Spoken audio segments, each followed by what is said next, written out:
Hello everyone. This video is a review of the course outline for Social Work 206, and I will cover the assignments that's required of you uh, in the course outline. And then when we do the video with Blackboard, I will show you where everything is located so you'll have an understanding of that. But what I want to do is cover each one of the weeks by units. So when you look at Unit 1, which begins July 1st and it ends on July 7th, you have an assignment due. And your assignment basically is an introduction board post in which you're going to post initial post no later than Thursday.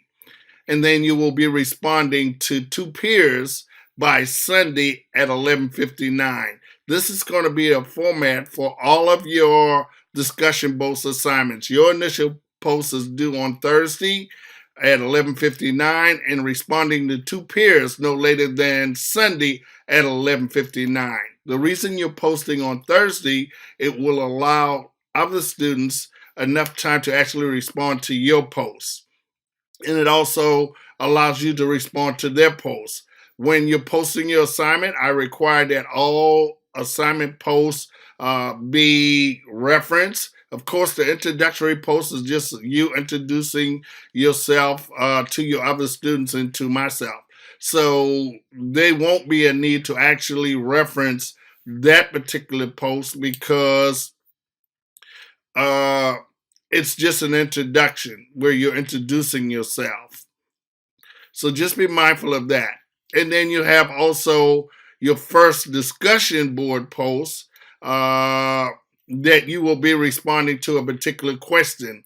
And that post, you are required to reference your response either with something from the textbook or a peer review article. And as you respond to the first discussion board question in the course, to your peers, you need to support that response. And I will show you an example on what your post should look like when we go over the Blackboard review.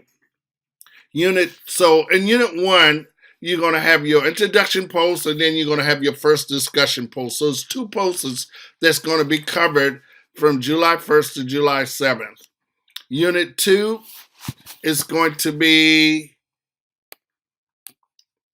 another discussion board post. In other words, you're going to have your discussion board post, which your initial post is due on Thursday, and you're going to be responding to your peers no later than Sunday. You're also required to read chapters 3, 4, and 5, and you have a quiz on chapters 1 through 5. That quiz is basically giving you some questions that you're going to be answering that will serve as a study guide for your midterm exam. So 1 through 5 is a quiz that you're going to take to give you questions about the midterm exams that will be utilized as a study guide so that you can do very well on the exam. So also remember that these quizzes are not going to be graded for your final exam. It's not a part of your final grade. They're just a study guide that's going to give you reference for the midterm exam. So you're going to take quizzes on chapters 1 through 5. Your midterm exam is going to cover questions from chapters 1 through 8. So the first quiz is going to be on chapters 1 through 5, and you have 3 turns to actually take those quizzes. So you have 3 attempts that you can have to take those quizzes. Your quiz is going to open up from June 30th, and it's going to end before you get ready to take the midterm. And I will cover that later on as we go through these reviews. You also have to provide a topic that you are thinking about researching from the textbook. And as we did the review for the syllabus, I told you want to look at what each of the chapters in your textbook is covering and do your papers on one of those chapters. In other words, it could be on homosexuality, teen pregnancy, cohabitation. So when you think about those things, look at those chapters and then figure out what you want to do your paper topic on.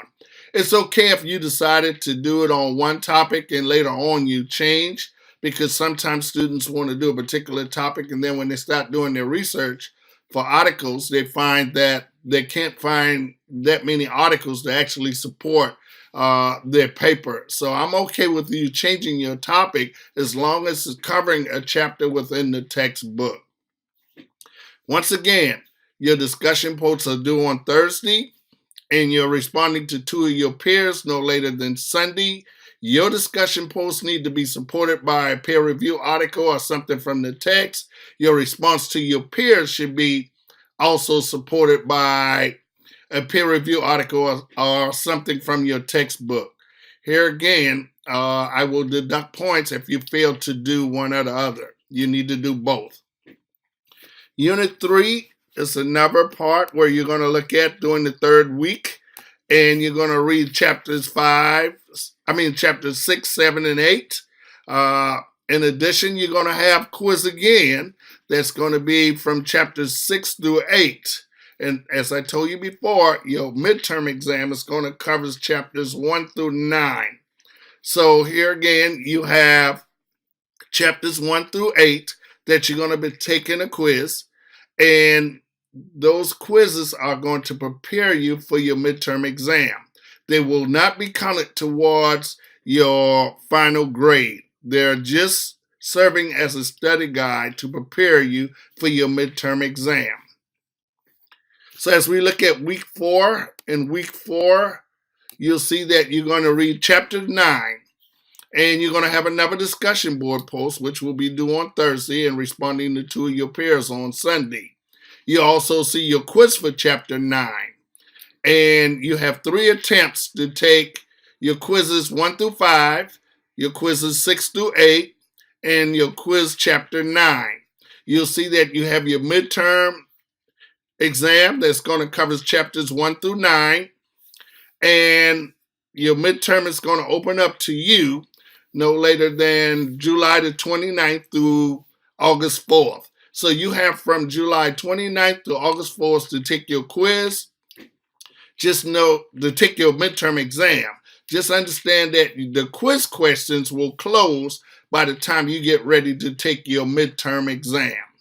You'll see that I'm starting your quiz on July 29th, and in week 4, it ends on July 28th, which means you will no longer have access to quiz 1 through 5, quiz 6 through 8, and quiz chapter 9. You will no longer have access to those quizzes. So it's very important that you take those quizzes to your standards, that you're comfortable with it, that it will prepare you for your midterm exam. Because questions from the quizzes is actually going to be questions on your midterm exam, not all of them. Your midterm exam is going to consist of 100 questions. And so each one of those chapters is going to cover all the questions you need for your midterm exam. Students usually do very well on this particular exam, provided that they do the quiz or they're reading in the textbook. If you fail to do one or the other, you may have problems with this exam. And I've had students that actually fail this particular exam. So it's very important that you do your quizzes when it opens up to you, and that you have 3 opportunities to take each one of the quizzes. So the quiz from chapters 1 through 5, you have 3 opportunities to take that particular quiz. Quiz 6 through 8, you have 3 opportunities to take that particular quiz. And quiz 9, you have 3 opportunities. Once you've taken those 3 opportunities, it will no longer be open to you. So it's very important that you understand what's expected of you in each one of these quizzes. Here again, I must remind you, none of the quizzes will count towards credit for your midterm and final exam. It's only to serve as a study guide to prepare you for your midterm and final exam. So week 4 is going to cap off with you finishing up your midterms, and it's going to cover chapters 1 through 9, and your midterm exam is going to open up to you on July 29th through August 4th. After August 4th at 11:59, you will no longer have access to this quiz. So please do not email me and tell me you missed this particular quiz, because I will not open it up for you. I will not give you another opportunity for you to take this quiz should you fail to do so. Now, I am aware that there are certain circumstances that students may encounter which may not allow them to take the quiz. I recommend that you call me and let's have a discussion about it. And then I will decide whether I need to open it up to you again or not. But that will be the only opportunity that you will be able to do it. It is not fair to your peers who actually completed this quiz, this exam, in a timely manner, and me giving you another opportunity to do it, which means that would be another opportunity for you to study the questions or what have you. I will not allow that unless there are serious issues that a student may have that prevented them from actually taking the quiz. So do not email me and tell me you forgot the quiz, because I'm telling you now in this recording that your midterm exam is going to cover chapters 1 through 9. It's going to start, open up to you on the 29th through August 4th. You will not have another opportunity to take it then. So that will conclude the quizzes from chapters 1 through chapter 9.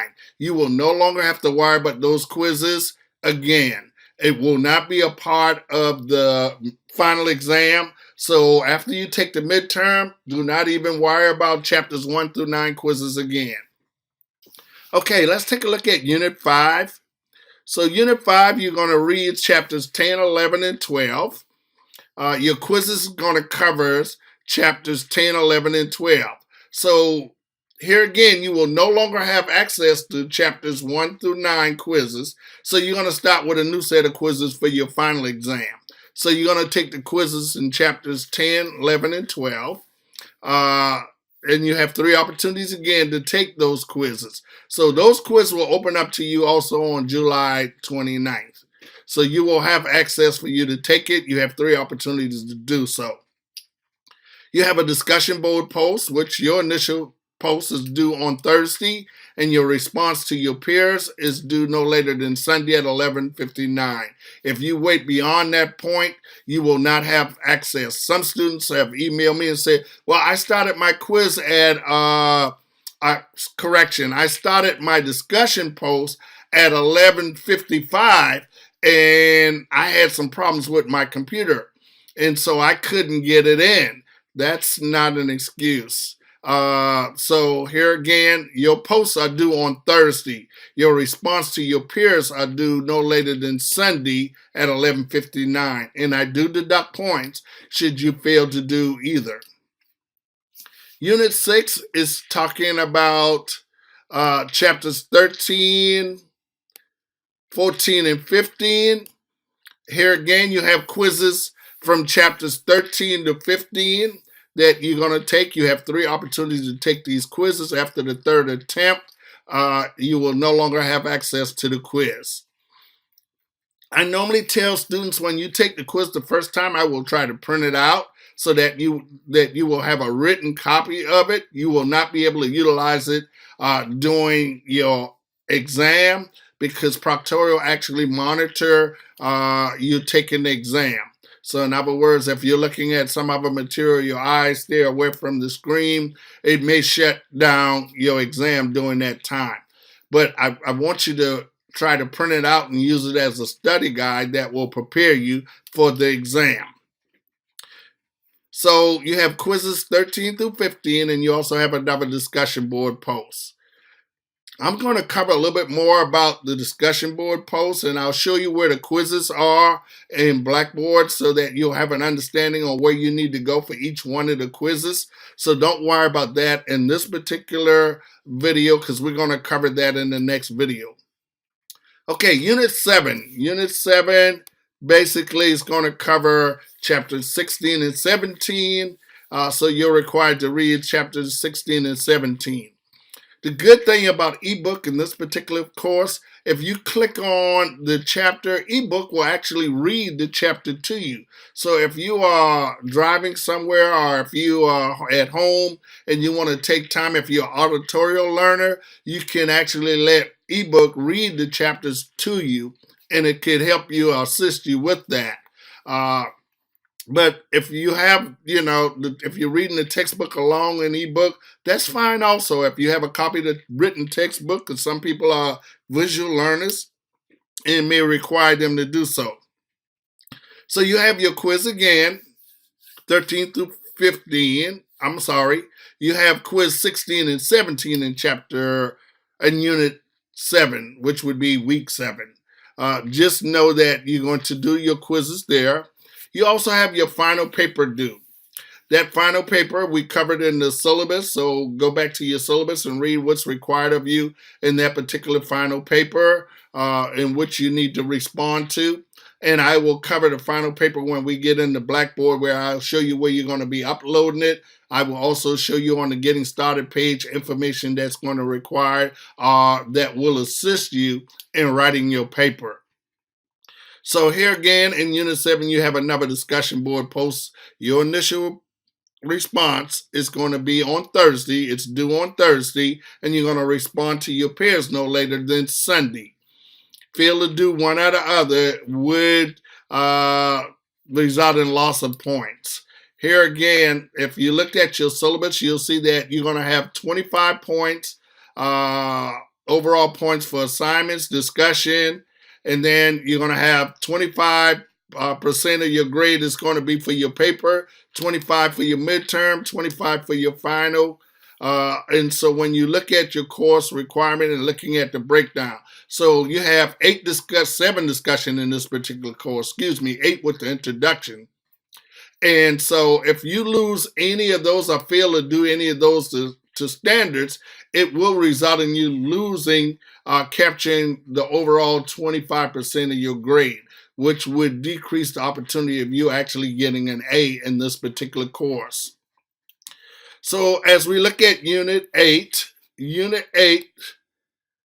is basically going to cover Chapter 18. So you're going to do a quiz on Chapter 18. Now, remember, you're going to cover quizzes from Chapter 10 through 18. And in this particular quiz, out of all the other quizzes, it's going to close for you on the 19th at 11:59. The reason being is your final exam is going to open up to you on the 19th at 11:59. So you have a shorter window to actually take this particular quiz. So you want to take chapter 18 quiz as soon as possible. You have 3 attempts to take all the quizzes, but you want to definitely take your chapter 18 quiz as soon as possible, because it's going to close on the 19th. Now, it will open up to you on the 18th, but it will at 11:59, but you only have one day to actually do those particular quizzes. And that's only because your final exam is going to be due on August 19th. I could have given you a shorter window to take the final exam, but I thought that it was very important for you to have as much time as you need to take the final exam, which means it'll give you more studying time for the final exam. Okay, that ends this particular video on the course schedule. Here again, I want to remind you, if you have any questions about any of the videos that I'm going to be providing you the links to, write them down and save it so that you can either call me or email me on your questions so that I can respond to you. So just be mindful to review the course schedule, because it's going to give you a layout of what's expected of you. Your final paper again is due on August 18th And I just want you to be aware that I do read every student paper. It's 30 students in this class, and I have another section of this particular course. So that means I have additional papers that I have to read between the 19th and the 23rd. So just be mindful that the sooner you submit your paper, the sooner I can read it and actually put your grades in. I know some students take all the time that they need, but just be mindful. This course ends on the 23rd. You will not have another opportunity to submit your paper after August 18th at 11:59. So it's very important that you submit your paper in a timely manner. Should you fail to do so, you will receive a grade of 0 for this particular assignment. Again, I am aware that certain students have certain things, serious things that come into play where prevents them from submitting this paper. So I recommend that you call me. Do not email me. Call me so that we can have a discussion about why you failed to submit your paper. Normally, I'm reaching out to students right after the 18th saying, hey, you didn't submit this paper. What went wrong? What's going on? So that I can assess whether I need to submit a grade of 0, look at the situation that they may have had to actually fail to submit this paper. That is not a reason for you not to submit this assignment. I tell you, I've given students zeros for failing to submit this particular assignment. So it's very important that you submit all of your assignments in a timely manner. So that concludes this particular video regarding your course outline for Social Work 206. Thank you.